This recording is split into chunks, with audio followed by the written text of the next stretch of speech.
हाँ रीता, बोलो। आप सो रहे थे क्या?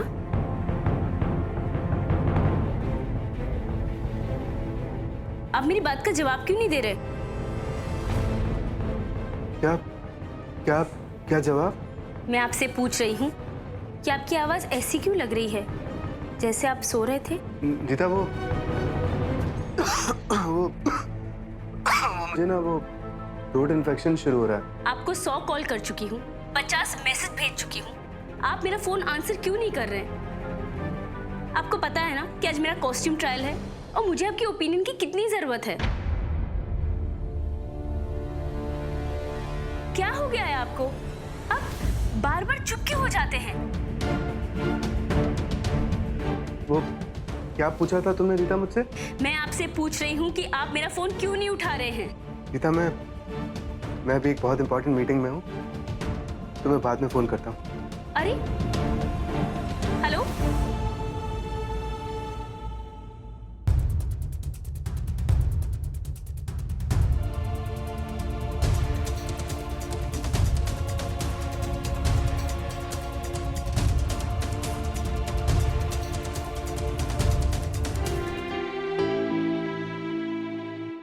क्या इतना ही प्यार था तुम दोनों का उदय के लिए? माँ, उदय प्यार डिजर्व नहीं करता। मैंने और राहुल भैया ने उसे बहुत लाड प्यार करा, उसकी हर छोटी से छोटी फीलिंग का ध्यान रखा। और आपने देखा ना उदय ने क्या किया। और इस तरह अपनी नाराजगी दिखाकर हम उसे समझाना चाहते हैं कि उसने जो भी किया गलत किया। अरे वाह, इसका मतलब तुम दोनों सिर्फ अच्छे वक्त के साथ ही निकले, बुरा वक्त आया तो मुंह मोड़ के चल दिए। तू ये क्या कह रही है माँ? इस वक्त उदय बहुत बुरे दौर से गुजर रहा है। ऐसे में उसका साथ देने के बजाय तुम दोनों ने उससे मुंह मोड़ लिया। इस घर में सबसे ज्यादा तकलीफ उसे हो रही है तो वो तुम दोनों के रवैये से हो रही है। होने दो माँ तकलीफ, तभी वो सुधरेगा। अरे वाह, ये तो बहुत अच्छा तरीका है सुधारने का। हाँ, अगर मैंने और तुम्हारे बापूजी ने तुम दोनों को ऐसे सुधारा होता ना, तो तुम दोनों आज यहाँ नहीं खड़े होते। माना कि उदय ने बहुत गलतियां की हैं, लेकिन इस वक्त परिमल ने भी उससे मुंह मोड़ लिया है। अगर सारा परिवार उससे मुंह मोड़ लेगा तो ऐसे में उदय और भटक सकता है।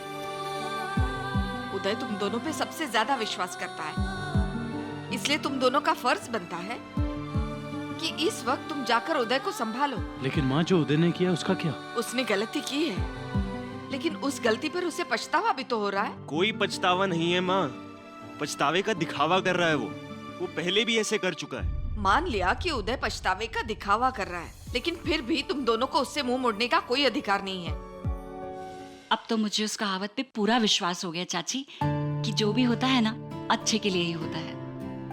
मैंने आज से पहले उदय में ऐसा बदलाव कभी देखा ही नहीं। तूने मेरे मुंह की बात छीन ली गायत्री, मैं भी बस यही कहने वाली थी। पता है चाची, जब हम आपसे अलग दूर रहते थे तब मैंने उदय के दिल में अपने परिवार के लिए ऐसी भावनाएं कभी देखी ही नहीं। सबसे कटा कटा रहता था उदय। और आपको याद है जब दिवाली पे हम यहाँ आते थे तब कैसे वो किसी से ज्यादा घुलता मिलता नहीं था।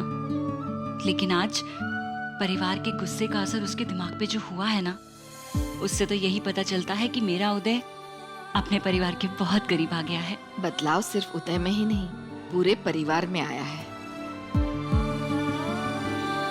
लगता है सेठ जी की संयुक्त परिवार की कोशिश रंग ला रही है। हाँ चाची।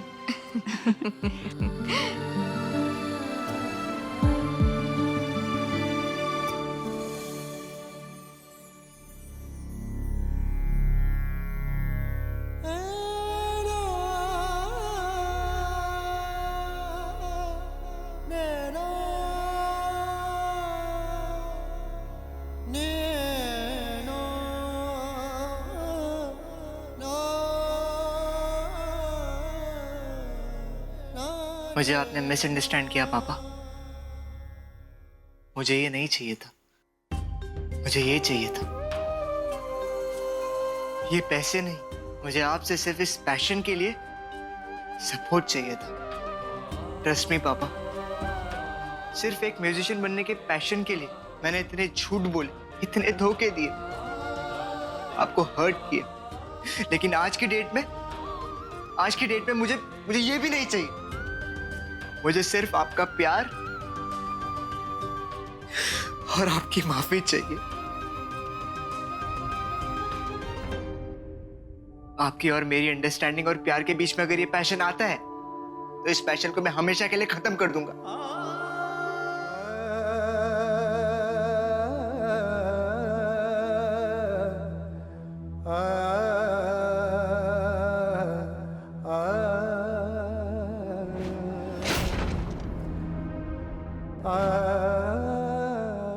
पत्रो भी तुझे क्या जरूरत थी जोश में आकर गिटार तोड़ने की? हाँ, परिमल ने कभी भी तेरे कलाकार बनने के सपने पर इतराज तो नहीं किया था।